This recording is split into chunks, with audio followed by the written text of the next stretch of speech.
오늘 한 4시간 정도 제가 여러분들하고 좀 시간을 보낼 예정이고요.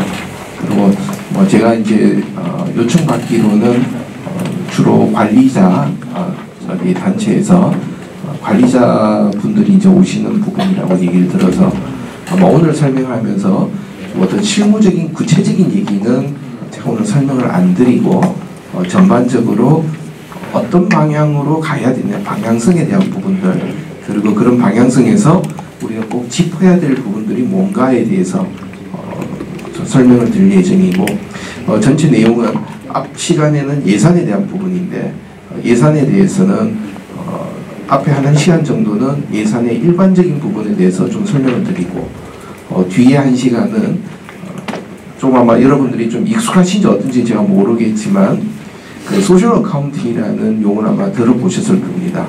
그래서 소셜 어카운팅 그 내용들이 진행돼가는 과정 그 자체가 우리가 예산을 어떤 목적으로 잡고 그것이 결산과 피드백이 어떻게 될까에 대한 관점에서 한번 쭉 짚어보는 게 한번 의미가 있을 것 같습니다.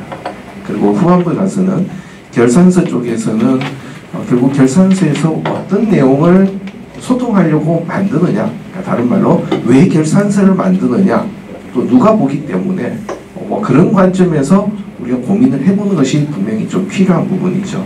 그래서 그런 내용으로 좀 진행을 하도록 하겠습니다. 내용은 아주 거창하죠. 미션과 비전, 가치, 여기에 부합하는 예산.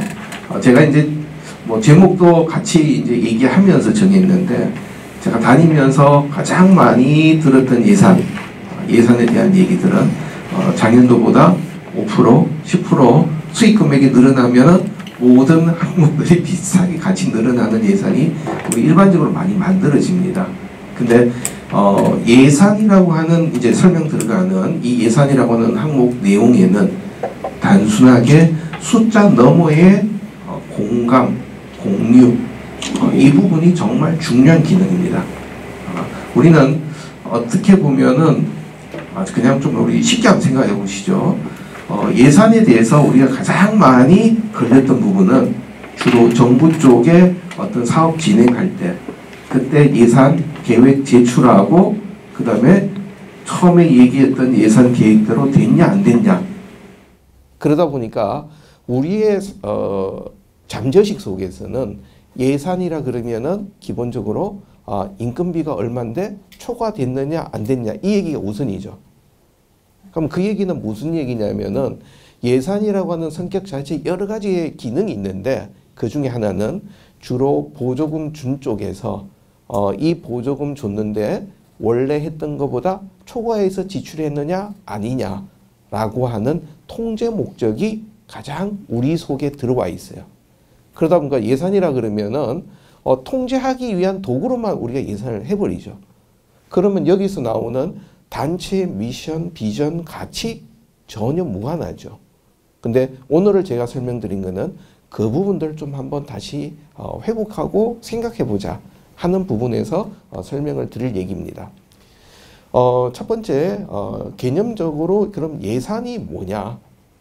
예산에 대해서는 책에서는 여러 가지 얘기들이 나오지만 저는 예산이라고 할 때 이 예산이라고 하는 것은 조직의 미래 모습을 숫자로 표현한 것이다. 다른 말로 조직의 목표 달성을 위한 계획을 화폐 단위 숫자로 표시한 것이다. 제가 오늘 강조하고 싶은 것은 예산과 결산의 차이는 현재 시점에서 미래를 그린 거냐 아니면 시간이 지나가서 과거를 그린 거냐 그 차이뿐입니다. 그러니까 결론은 우리가 보통 결산이라고 하면은 이거는 우리가 돈을 어떻게 수입하고 어떻게 썼다 이 얘기를 우리가 충분히 쉽게 얘기합니다. 그래서 그거는 우리 너무나 익숙합니다.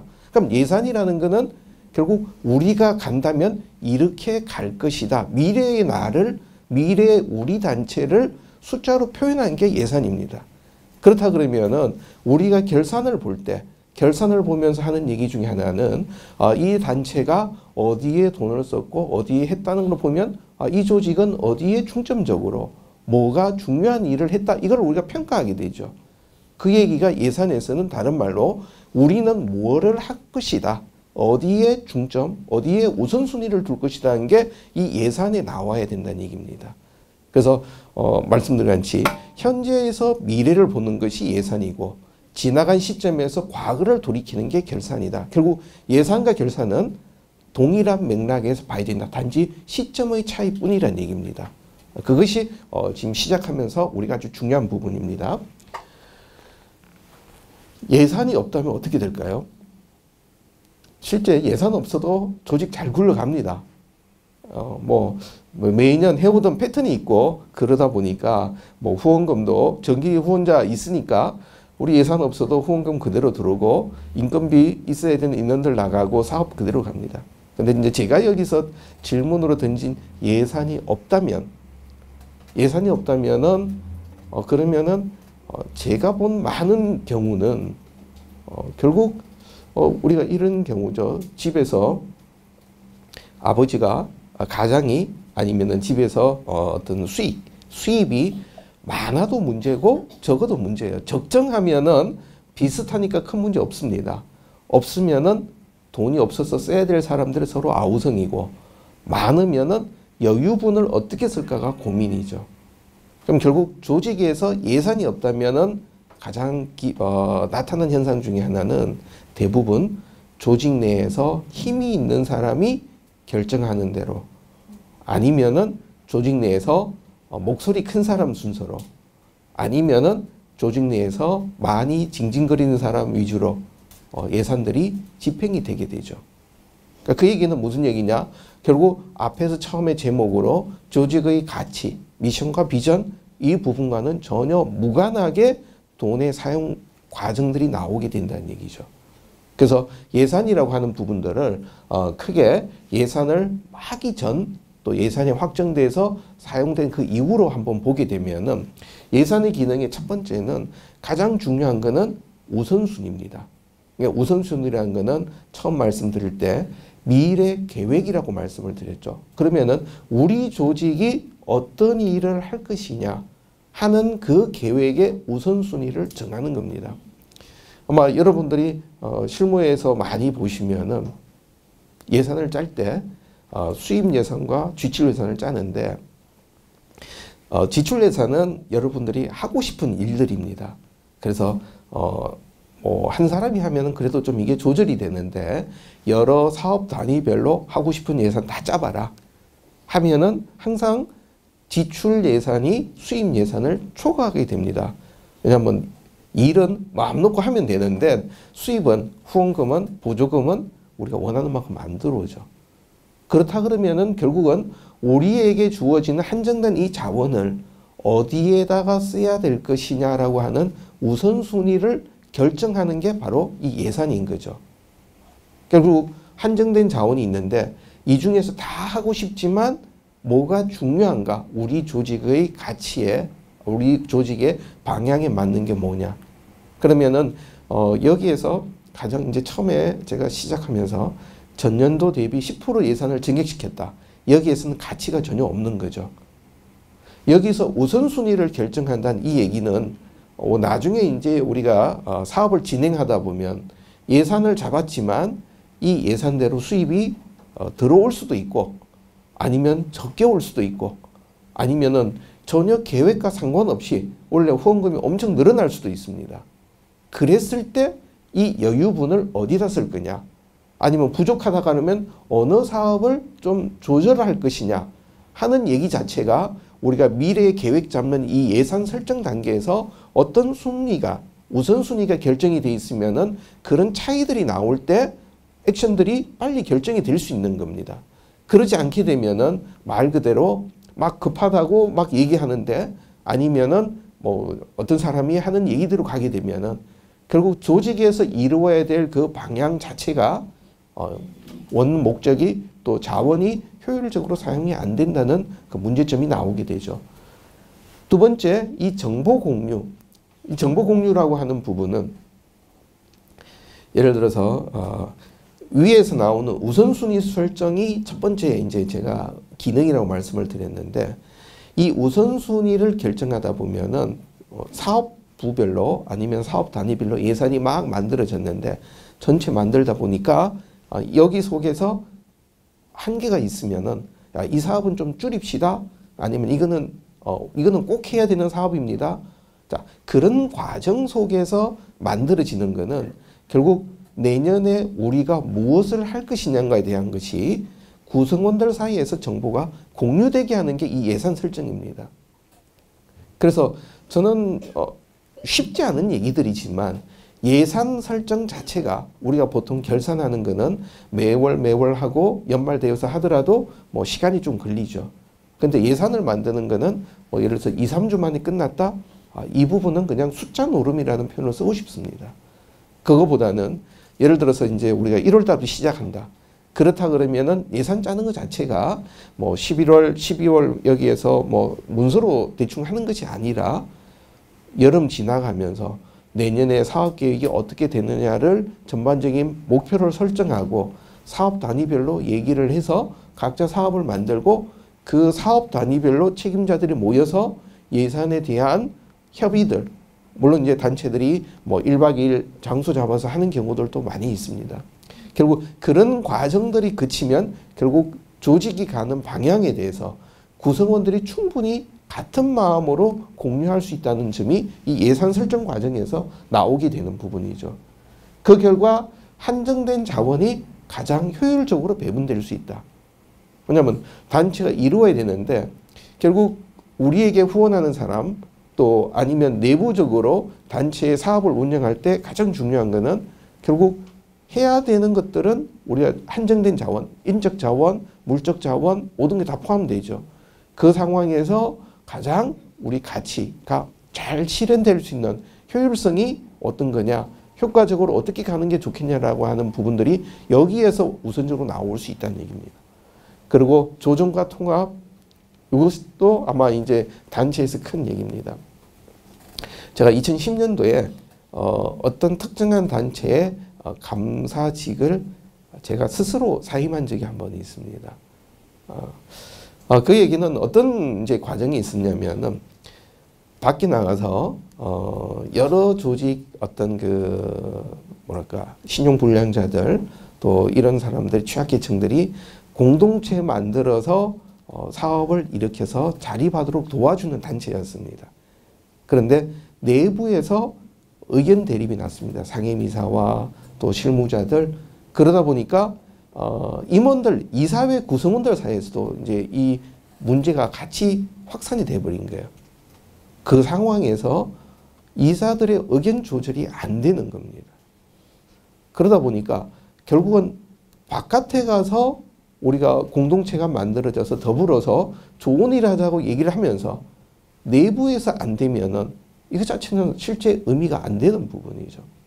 그래서 여기서 말하는 이 예산을 설정하는 과정, 앞에서 말씀드렸던 여러 가지 사업들이 정리가 돼서 이 사업들을 같이 논의하고 조정하는 것은 말 그대로 내년에 예산 금액이 얼마라는 걸 확정하는 그 절차는 부수적인 결과이고 결국 예산을 만들어가는 과정 자체가 여러 팀들 사이에 필요한 생각이 공유되고 서로가 차이 있는 점들이 조정이 되고 그러면서 궁극적으로 그 조직이 하나로 만들어져 나가는 어떤 그 미션에 따라서 이 조직이 하나가 돼가는 과정이 이 예산 설정 과정입니다. 그러니까 이 과정은 이렇게 좋은 기능이 있는데 대부분 우리나라에서는 말씀드린 것 같이 어떤 통제 목적으로 가다 보니까 이 돈은 얼마 이상 쓰면 안 돼. 우리가 한정된 자원의 배분이라고 하는 부분 자체가 가장 우선순위가 되고 그 속에서 어떤 통제 목적으로만 가버리니까 예산 자체는 어떻게 보면은 지금 우리나라 국회도 그렇죠. 여야가 막 공방하면서 좋은 의미로는 이 공방 과정에서 우리가 어떤 과정이나를 공유하는 게 되지만 또 하나는 어떻게 보면 안 좋은 면으로는 대부분 국회의원들이 내가 어디 무슨 위원회에 들어가서 이런 예산을 획득했다. 그러니까 예산 획득 자체를 하나의 전리품으로 생각하는 과정이라면 우리 예산은 전혀 다른 기능이 되어버리죠. 그래서 예산이라고 하는 이 과정 자체가 앞에서 나오는 단체의 하나의 공유되고 조정되고 통합되면서 가치관을 공유해서 그 가치하에서 우선순위가 어떻게 되는지 결정해주는 이것 자체가 예산을 짜고 결정하고 하는 과정이다. 그러니까 이 의미를 우리가 생각하면서 예산을 만들어야 된다. 그다음에 예산을 확정하고 나면은 자, 이 확정하고 나면은 여기에서는 우리가 본질적으로 의도한 건 아니지만 그러나 단체가 지나가면서 어떤 절차라든지 규정이라든지 법규 왜 앞에서 우선순위가 결정되고 그 결정에 따라 설정된 것들이 어떻게 사용됐나 우리가 봐야 되는 부분이죠. 그러다 보면은 여기 안에서 계획보다 이상하게 나왔다. 뭔가 우리 예상보다 달라진 거죠. 그러면 달라졌다는 것에 대한 설명이 분명히 나와야 됩니다.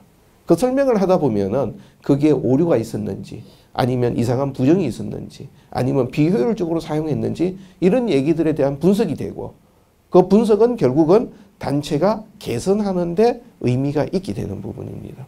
그러니까 결국 뒤에서 우리 계속 논의할 얘기지만 예산과 결산 두 가지 비교하면서 궁극적으로는 우리 조직이 어떻게 가야 하는 것에 대한 미래의 우리 모습을 그리면서 지금 내가 뭘 해야 될까?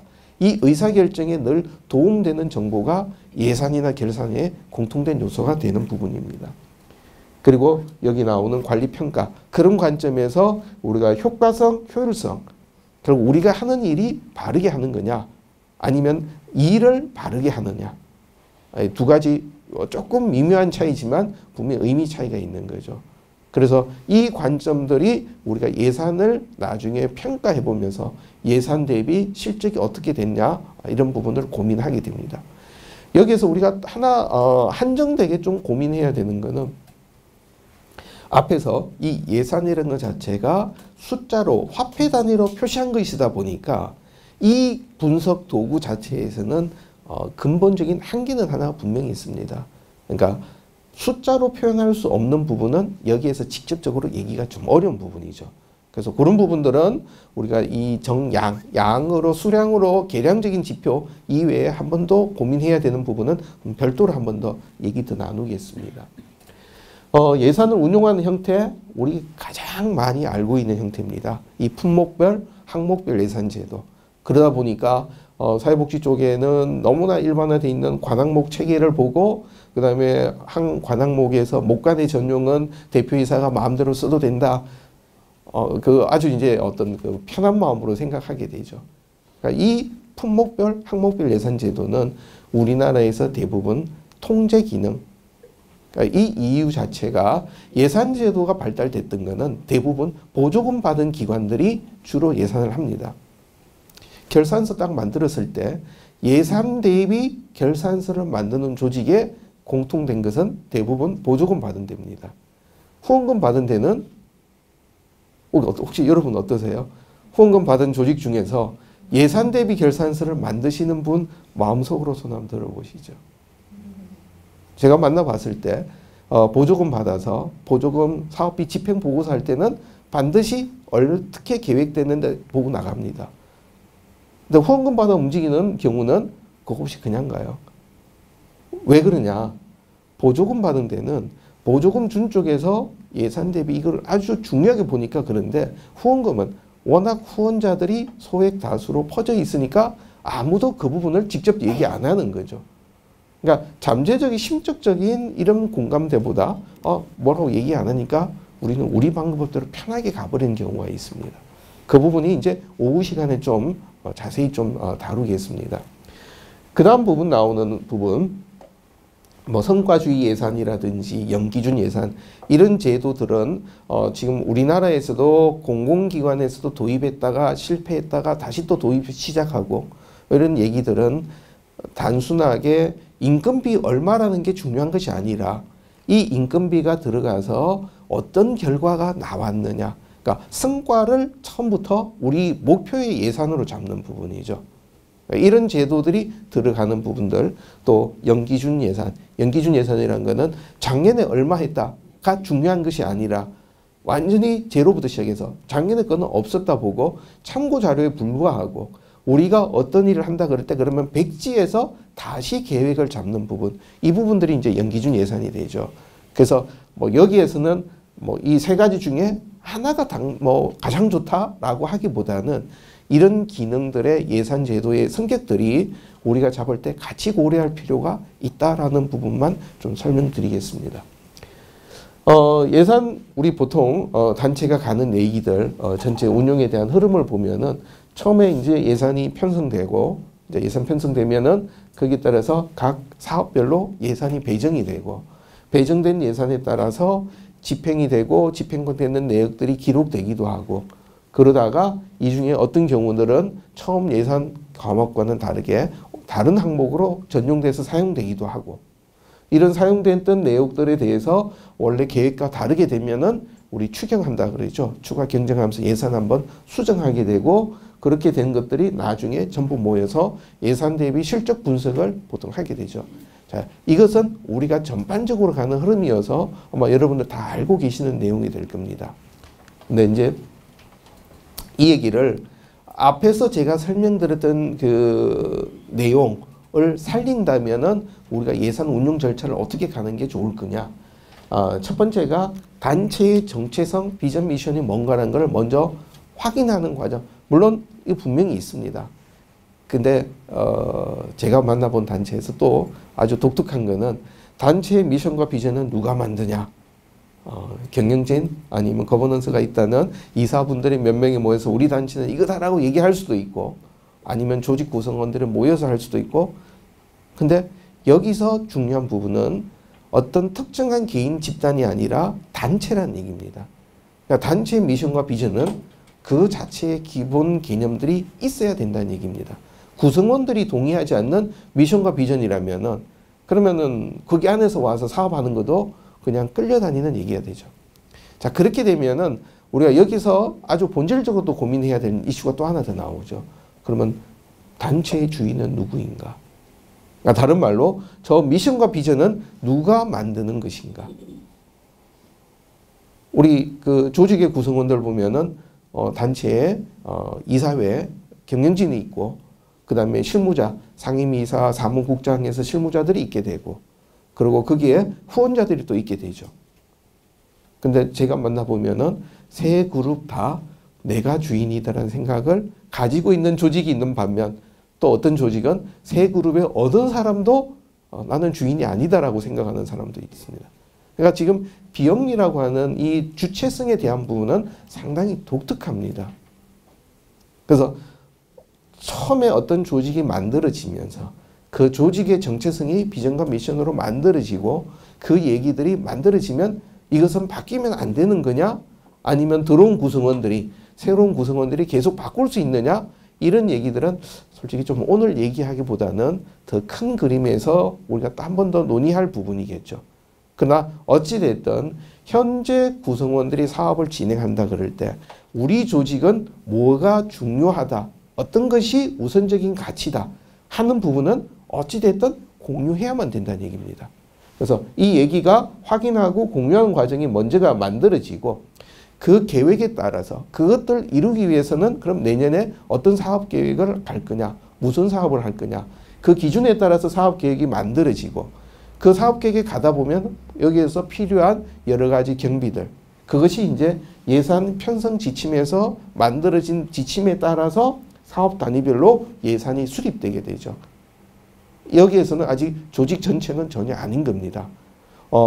어떻든 우리가 하려고 하는 일들을 이룬다면은 어떻게 진행할 거냐 하는 얘기가 여기 안에서 각각 막 얘기들이 나누어지고 어찌됐든 조직 전체에서 아니지만 우리 팀은 우리 부서는 이렇게 하겠다라고 계획을 잡아놓고 거기 따라서 그러면 이거 자체가 우리 전체가 할 수 있느냐 아까 말씀드린 같이 여러 사업 단위별로 나눠져 있는 인력 배분이라든지 예산 배분 또 계획 일정 이런 부분들이 여기에서 같이 한번 조정하면서 통합되는 과정 이 부분이 예산 절차에서 저는 가장 중요한 부분이라고 좀 말씀드리고 싶습니다.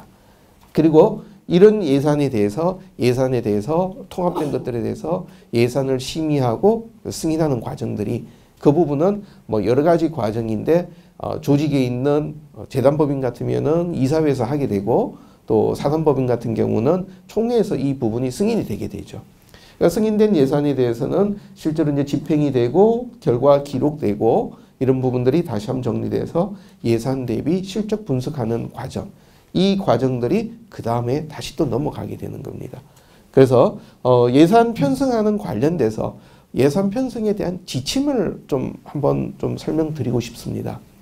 예산 편성 지침이라고 하는 거는 처음에 내년에 사업계획이 만들어진다 그러면은 각 사업부가 만드는 예산은 이런 어떤 가이드라인을 가지고 가야 된다 하는 얘기들이죠. 그래서 가이드 나온다면은 예산 편성의 원칙, 이 원칙은 일단 먼저는 어떤 그 자금에 대한 비용에 대한 규모에 대한 것은 전혀 게재되지 않고 우리가 갖고 있는 사업의 방향성, 내년에는 어떤 사업 중심으로 가겠다. 내년에 사업 목표가 먼저 나오는 부분이 우선이 되고 그런 사업 목표를 보니까 그러면은 이 사업을 이루기 위해서는 여러 가지 주변 환경에 대한 요소들, 내부적인 제약 조건들 이따가 보면은 내년에는 우리가 뭐 사무실을 서울 중앙에서 외곽으로 빠진다든지 아니면은 우리가 내년에는 인원 구성에 있어서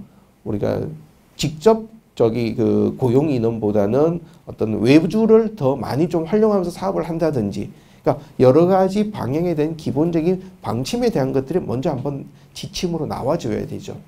그리고 인건비라든지 아니면 이런 부분에서는 내년에 인건비 예상이 어느 정도 되니까 그런 부분들은 예상으로 같이 해라. 여러 가지 고려할 요소들이 편성 원칙에 나오게 되죠. 그래서 그런 원칙과 기본 방향이 나오면은 각각 팀마다 사업부마다 신규 사업에 대한 고민들을 진행하게 됩니다. 진행하고는 이 신규 사업이 뭐가 있고 반복하는 사업이 뭐가 있고 그러면 계속적인 사업이다, 신규 사업이 뭐다 이 얘기가 나오고 그 다음에 이제 그 예산을 가다 보면은 우리가 아주 독특한 경우가 나오죠.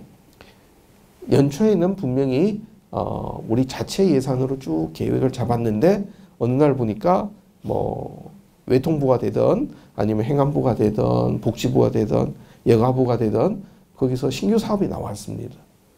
근데 우리 예산에는 안 잡았어요.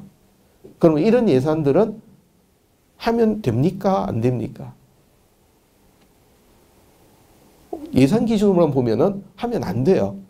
예산은 전혀 승인이 안 된 거죠.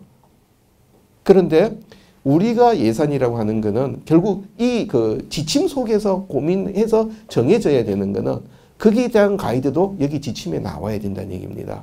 우리가 가지는 일반적인 후원금, 우리 내부적으로 조달된 금액, 아니면 우리가 수익 사업하는 데서 나오는 이익금 가지고 우리 내부적으로 운영하는 예산은 이 지침이나 이런 부분에 분명히 타이트하게 관리가 돼야 되지만 그러나 그렇지 않고 신규 프로젝트 아니면 외부에서 들어오는 보조금 사업을 우리가 응모해서 거기서 나온다면 이 예산과 다른 체계로 움직일 수 있다는 것들이 여기 지침에 나와 있어야 나중에 오해가 안 생기죠. 그게 없으면은 나중에 심지어 이제 그런 경우 가끔 봅니다. 이사회 할 때 결산서 보니까 사업비가 예산보다 전혀 초과 지출된 거예요. 근데 보면 이쪽에 보조금 수입이 있기 때문에 사업비가 나간 거죠. 근데 그 얘기 갖고 왜 예산 초과 지출했냐라고 따지면 그건 의미가 다른 부분이죠. 그래서 큰 개념은 우리 내부 재원으로 움직이는 예산과 보조금 사업 이 부분에 대한 것들은 별도로 예산 어떤 편성 지침이나 총칙 개념에서 이런 것들을 기술해 줘야 되게 되죠. 그리고 인건비 아까 잠깐 말씀드린 부분들이었고 그 다음에 예산 항목을 전용한다. 그러니까 이제 여러 팀마다 움직이는데 우리 자꾸 뭐 관항목 얘기하지만 그거는 복지 쪽에 정부 쪽에서 나온 얘기입니다. 그럼 여러분 단체가 여기에서는 이사회가 어떻게 할 거냐. 자, 여기에서 이제 우리 기준을 한번 생각해 봐야 됩니다. 예산을 승인할 때 어떤 단위로 승인해 줬느냐. 예를 들어서 인건비라고 하는 이제 항목별 예산 기준을 우리가 생각해 볼 때 인건비라고 하는 전체 금액에 대해서만 승인을 했느냐 아니면은 그 인건비 안에 우리 정규직 인건비 아니면은 그 외주 용역을 받아서 하는 인건비 두 가지를 세분화시켜서 승인을 했느냐 따라서 여기서 말하는 전용이라는 얘기들은 완전히 다르게 나와버립니다. 그래서 우리가 예산 잡을 때 예산 옆에 산출 근거를 옆에 같이 이제 제시하죠. 그러면은 예산은 잡을 때 내년 예산에 인건비 3억. 근데 거기에 급여가 뭐 1억 8천, 복리후생비가 3,200, 또 사회보험료 얼마, 또 일용작급, 뭐 이렇게 일용직으로 하는 거 얼마, 이렇게 잡아놨습니다. 그럴 때 예산 승인 자체가 이쪽 앞부분 큰 단위로 움직였다면 이 밑에 부분은 내부적으로 조정해 줄 수 있는 이런 전용에 대한 얘기들이 나올 수 있습니다. 그러나 만약에 예산을 항목별로 승인하면서 급여 얼마, 복리후생비 얼마, 사회보험료 얼마라고 딱 해버렸다면 승인을 그렇게 받은 상태에서는 전용이란 얘기가 안 되는 부분입니다. 가끔은 예산 전용에 있어서 단체가 정말 큰 실수하는 것 중에 하나가 예산 승인은 사원총회에서 하고 특히 이제 사단법인에서 주로 많이 그럽니다. 그런데 예산 전용하는 거 이 부분은 이사회에서 결정하고 나중에 보고한다. 혹시 그렇게 하시는 경우가 있나요? 그렇게 가게 되면은 예산 승인이라는 의미가 하나도 없어져 버리죠. 왜? 예산 승인은 이렇게 총회에서 해놨는데 이사회에서 마음대로 바꿔버리면 앞부분에 승인이라는 얘기가 없어집니다. 그건 추가 경정도 같은 얘기가 되죠. 그래서 우리가 예산 전용이나 아니면 추가 경정에 대한 기본 원칙은 원 예산을 승인한 기관에서 오케이 할 때만 추가 경정이나 이런 전용들이 의미가 있습니다. 그렇다면은 지금은 제가 뒤에 가서 다시 말씀을 드렸던 부분인데 우리가 예산 편성 지침에서 이 편성 지침에 따라 예산을 설정하고 그 예산 자체가 총회에서 승인되고 통과됐다 하면은 그 기준 따라서 이 전용되는 것조차도 그 전체 포괄적인 승인에 같이 들어가는 얘기죠. 그래서 이런 부분들이 미리 얘기되는 것이 중요하다. 우리가 그런 얘기 있죠. 경기를 할 때 그래서 축구를 한번 얘기해 보죠. 축구 갖고 이제 경기 막 하다가 공이 이 파울 라인 이런데 아주 이제 애매하게 걸쳐져 있습니다.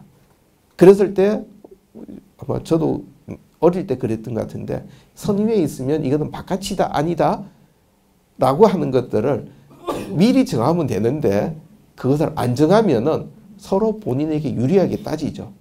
근데 미리 딱 정해서 선 위에 있는 것은 이거는 바깥이라고 얘기해 버리면 되죠. 윷놀이 할 때도 비슷하죠. 배가 보이면 어떻다 저렇다 이런 얘기가 미리 정하면 되는데 나중에 가면 본인들 유리하게 싸우게 됩니다. 그래서 결국 이런 전용 기준이나 이런 부분들이 우리는 어떤 기준으로 나올 수 있는 경우들에 대해서 이 부분을 미리 공유하는 원칙을 정해주는 개념으로 이 부분은 의미가 있게 됩니다. 그 다음에 이제 외화 환산, 뭐 자주 있는 얘기는 아닌데 외화 그러니까 해외 사업이 이제 진행이 되면서 그때 예산에 대한 부분, 왜냐하면 처음에 이 사업 계획 잡을 때는 저기에 갈 때 2만 불로 사업 계획을 잡았고 그때 환율은 별 부담이 안 됐습니다.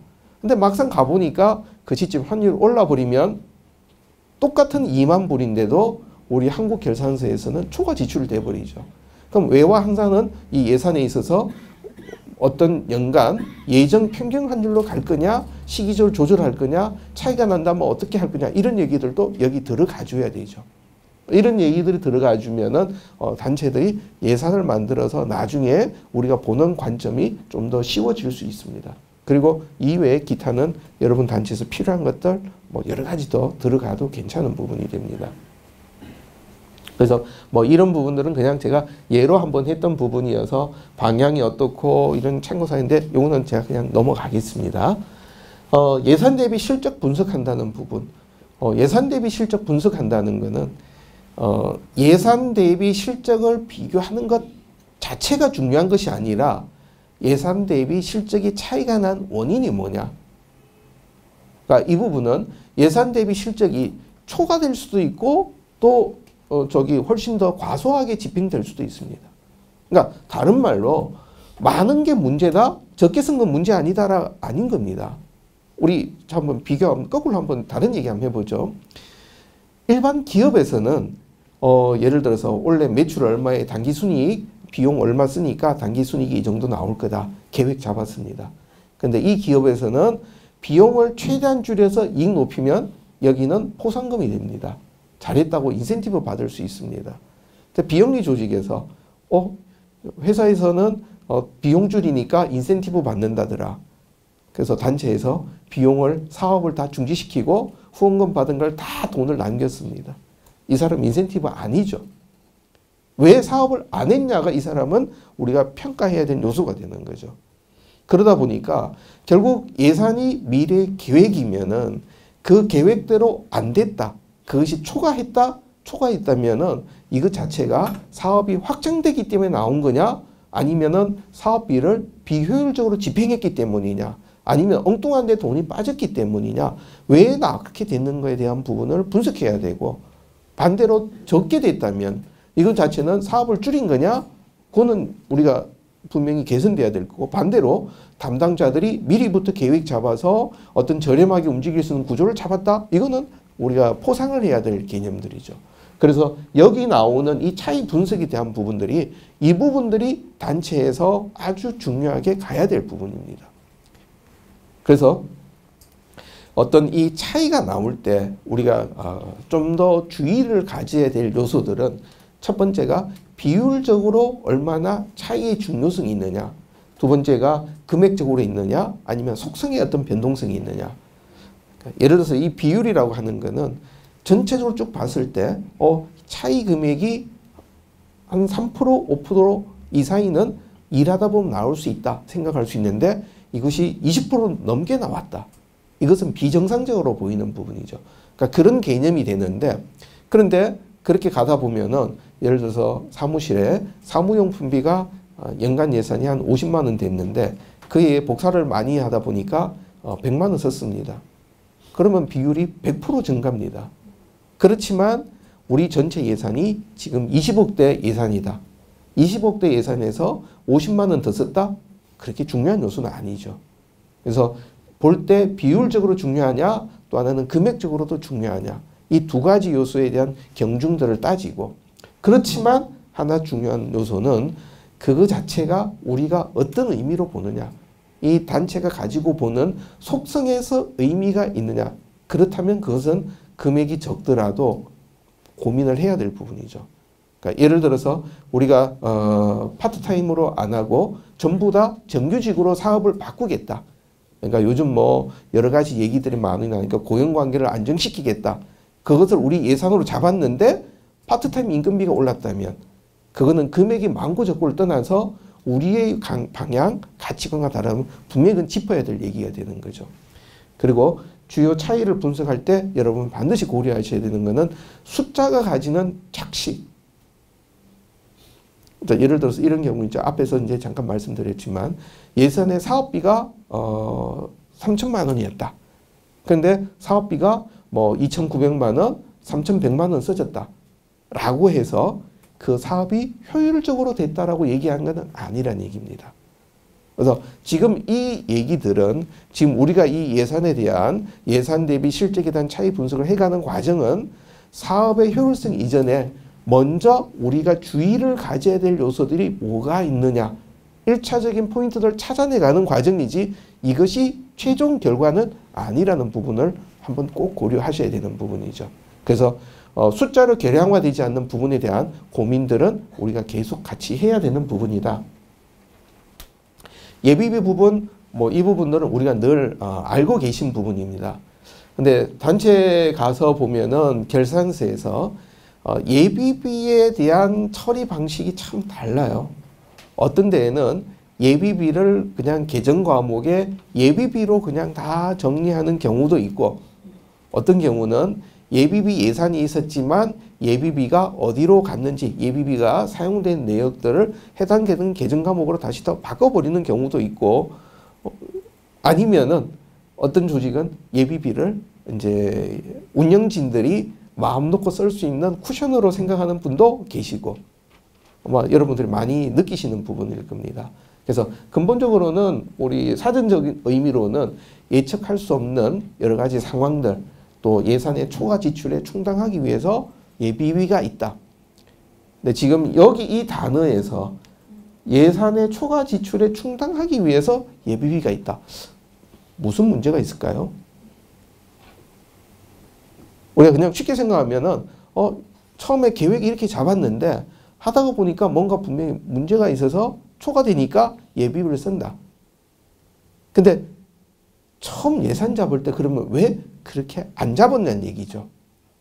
그럼 여기서 우리가 이 예비비가 쓰일 수 있다는 정당성은 처음에 계획하지 못한 환경의 변화인 경우만 이것이 타당한 겁니다.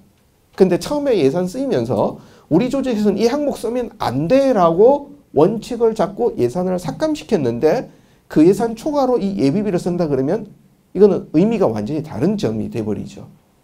그래서 예산의 초과 지출이라는 것은 예상치 못한 환경의 변화였다. 정책적이나 이런 의미와는 상관없이 이런 것들이 전제가 돼야만 이것은 의미가 있습니다. 그래서 이 예비비가 가지는 참 위험성은 예산을 집행하는 결정권자의 자의적인 사용을 할 수 있다는 부분들이 되어버릴 수 있으니까 그래서 예비비 이 부분들은 단체 내부에서 우리는 예비비를 어느 정도까지 인정을 할 거다. 그러니까 다른 말로 예산을 잡을 때 전체 금액의 3%, 5% 범위 내에서만 예비비를 책정할 수 있다. 이런 얘기들이 예산 편성 지침에 먼저 나와 있어야 되죠. 그리고 이 예비비는 어디로 쓰일 것이다. 이 얘기도 거기에 나와 있어야 되죠. 그래서 이 예산 설정 한도 비율을 잡아주는 것, 이 경우에 이 퍼센트는 뭐라고 일률적으로 얘기하기는 어렵습니다. 규모가 큰 회사, 또 규모가 작은데 각각 의미들이 달라지죠. 그리고 심의 과정에서 삭감이나 감액되는 항목에는 예비비는 사용하면 안 된다. 그 다음에 결산할 때는 반드시 이 예비비가 어디로 사용되느냐. 예를 들어서 결산 항목 자체에 계정 과목으로 예비비라는 지출 항목으로 적어두었다면은 이 예비비 내역은 뭐 이걸 갖고 비품을 구입했다. 이사를 하면서 뭐 복비로 나갔다. 아니면 이사하면서 보증금이 추가가 됐다. 인테리어 비용이 나갔다. 그러니까 나갔던 항목들에 대한 예비비 내역들이 결산서에 반드시 부속 명세로 들어가 줘야 그래야 이 예비비에 대한 예산에 대한 개념들을 우리가 볼 수 있게 되죠. 그래서 이 예비비에 대한 거는 우리가 좋게 보면은 아주 활용이 잘 가는데 결국 예비비와 추가 경정의 얘기는 결국 처음에 우리가 계획을 잡을 때 이 정도까지는 일하면서 나올 수 있는 변동의 범위다 라는 선이 예비비까지고 그 선을 넘어서면은 추가 경정으로 별도로 다시 논의해라 하는 기준의 경계선이 예비비가 됩니다.